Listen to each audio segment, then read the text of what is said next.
Requesting, or manding as it's called in ABA, is essentially just asking for what you want. As we've talked about in other parts of this training, challenging behavior is really just a form of communication. It's the individual's way of letting you know he or she wants or needs something, or he or she wants to or needs to escape from something else. We teach requesting to give them a better way to do this. The request could be with spoken words, sign language, PECs, or a communication app. What it looks like doesn't matter. What's important is that it's a way for the individual to communicate with someone else. While the steps are pretty simple, we'll go into detail about each one later on. The first step is to identify the best way for the learner to communicate today. While we always look toward spoken language, if the learner can't speak, we have to give him another way to communicate today. Next, we have to figure out what the learner wants or what he wants to avoid. Sometimes this is easy, and sometimes it's a little bit trickier to figure it out. Finally, we teach the learner to use the method of communication that we chose in the first step by prompting the communication and then just giving him what he asked for.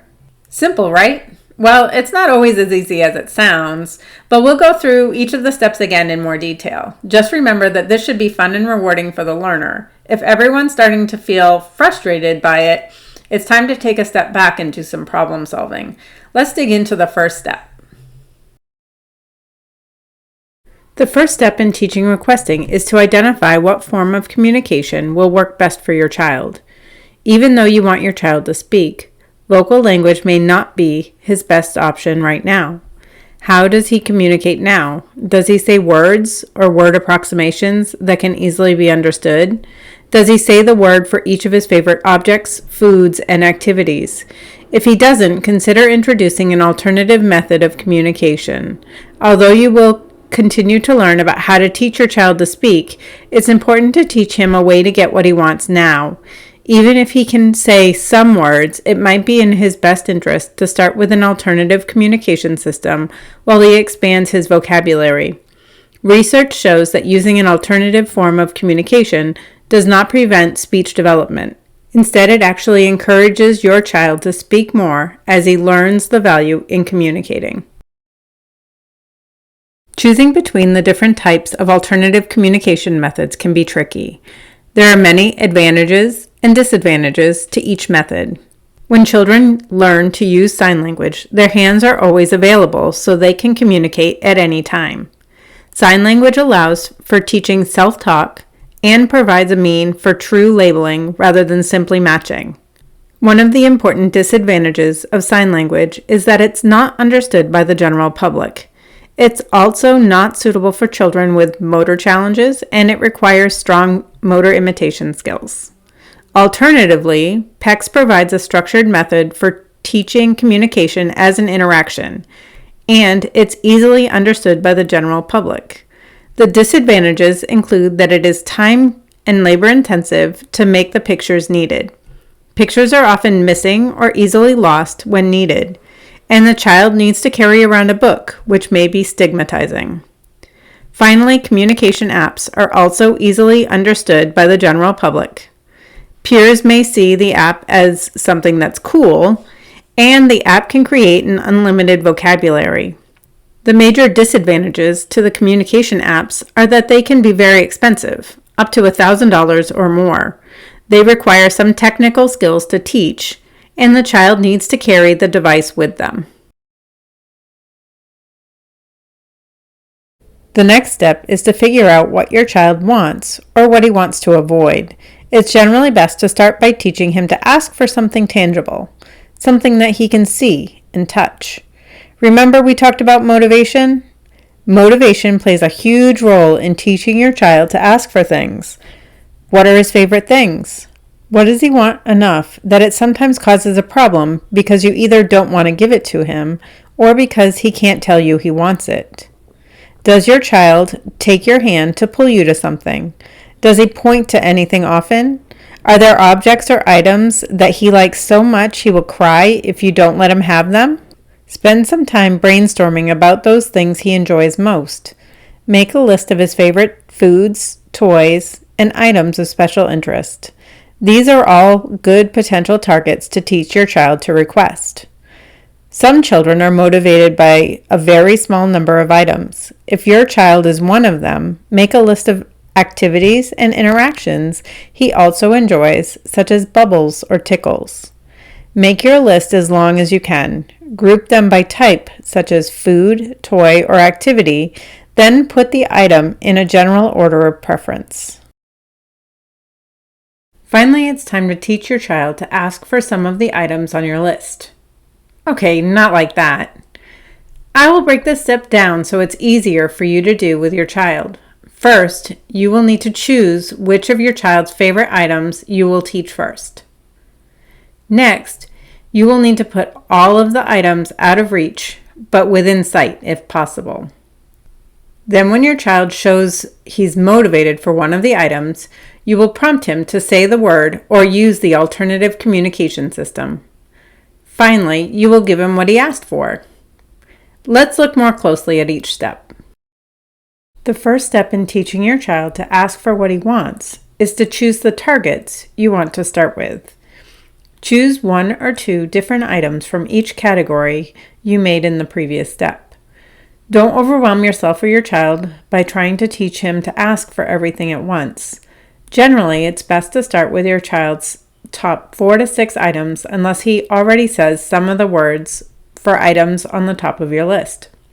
If he already says some words, it might be possible to introduce more targets. But if you're not sure, start with a small number of targets and add more as your child experiences success. If your child will be using an alternative form of communication, make sure the targets you choose are available to him. The next step is to arrange the environment so that the target items you chose are out of reach for your child, but where he can see them. Do this in the room where the items would naturally be found, or in the room where you and your child spend the most time. Put toys up on a high shelf so he can see them, but can't reach them. Put his favorite snacks on the edge of the kitchen counter where he can't quite reach them on his own. Put his favorite food on the table, but move the chair so he can't get to it without your help. This step is very important because if he can reach the items on his own, there's no reason for him to ask you for them. Remember the money tree? If he has access to these items, he's got that money tree. Putting these items out of reach, but still in sight, allows him to get motivated for the item, giving him a reason to communicate with you. You will need to create a lot of opportunities for practice. So any food item you use should be broken into small pieces during this step. When using toys, objects, or activities, you will have to get these back from him and return them to their spot out of reach. Next, when your child shows that he's motivated for one of the items by pointing or reaching for the item, prompt him to ask for the item using the form of communication you chose in step 1. If you're teaching vocal words, say the word. If he will be using sign language, model the sign. If he will be using PECS or a communication app, guide his hand to the item on his PECS book or in the app. If you haven't already completed the lesson on prompts and prompt fading, you will want to take a look before you get started with this step. Although at first you will give him the item he asks for, even after you prompt him to do so, you will want to reduce or fade the prompts so he begins to ask for the items on his own. There is a thorough and effective teaching strategy available for PECS. If you're working with a BCBA, ask her to walk you through the steps. If you're doing this on your own, I highly recommend taking the online training available by Pyramid, the developers of the PECS system. Google PECS Pyramid online training to find out more about this 2-day training. Finally, when your child asks for the item using the communication method you chose, you will give him the item. You need to be quick and give him the item in less than 3 seconds, if at all possible. This ensures that your child associates what he said or did with you giving him the item he wants.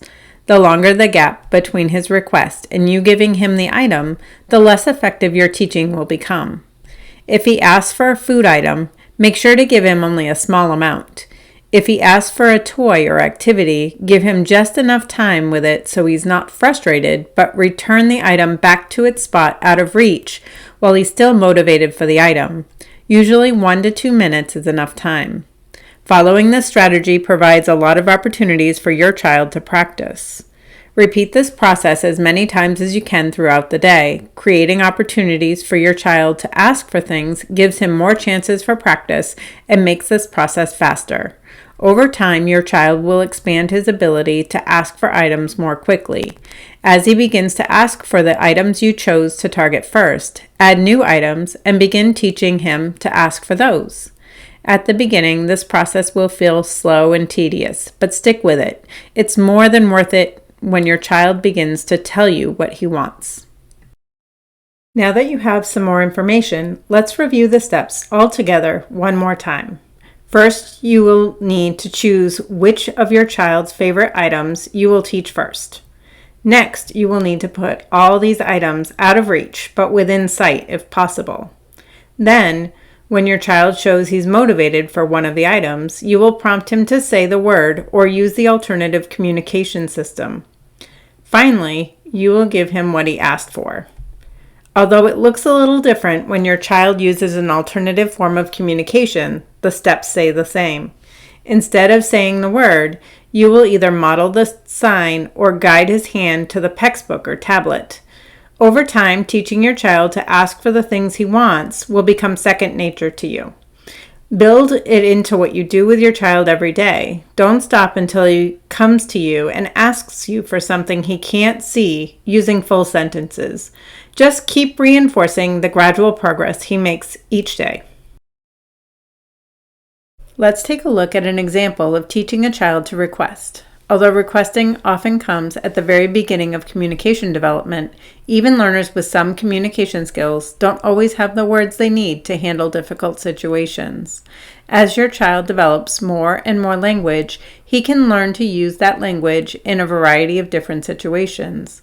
In this example, Travis learns how to get something from a peer using language rather than challenging behavior.